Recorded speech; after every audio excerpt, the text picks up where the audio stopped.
میلاد منانا کہاں لکھا ہے؟ میلاد کے معنی پیدائش، کہیے گا، جنم، برتھ۔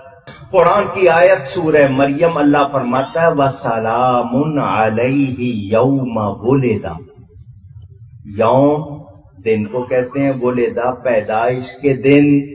اللہ فرماتا ہے سلام ہو اس پر جس دن پیدا ہوا۔ نبی کا ذکر ہے، حضرت یحییٰ حضرت عیسیٰ کا ذکر ہے۔ اللہ فرما رہا ہے نبی کے یوم پیدائش پر سلام ہو۔ اللہ سلام بھیجے اور تم پوچھو کہاں لکھا ہے؟ پڑھو تو صحیح قرآن کو۔ اللہ فرما رہا ہے نبی کے یوم پیدائش پر کیا ہو؟ اونچی کوئی خاص دن ہے تبھی اللہ نے سلام بھیجا ہے نا۔ ثبوت قرآن سے ملا یا نہیں ملا؟ یہ آیت کس پہ نازل ہوئی؟ محمد الرسول اللہ صلی اللہ علیہ وسلم۔ قرآن کی تفسیر سب سے پہلے ہمارے سامنے آئے گی تو امام الانبیاء کے عمل سے، آپ کے قول اور فعل سے آئے گی۔ یہ آیت نبی پر نازل ہوئی۔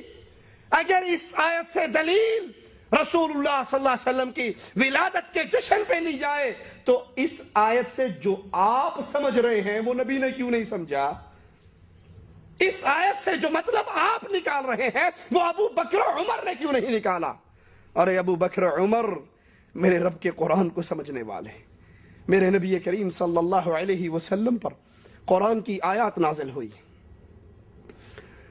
کہ ہم نے اپنی نعمت کو پورا کر دیا ہے۔ ابو بکر رونے لگ جاتے ہیں۔ اذا جاء نصر اللہ والفتح، یہ آیات اترتی ہیں، ابو بکر رونے لگ جاتے ہیں۔ لوگ کہتے ہیں اس بوڑھے کو دیکھو یہ کیوں رو رہا ہے؟ آپ کہتے ہیں لوگوں میرے رونے کی وجہ یہ ہے کہ مالک نے کہہ دیا اب نعمتیں پوری ہو گئی، فتح آ گئی، یعنی نبی کے ذمے جو کام لگا تھا وہ پورا ہو گیا۔ یہ آیت ایک طرف خوشی کا پیغام ہے تو دوسری طرف نبی کی جدائی کا پیغام بھی لے کے آ رہا۔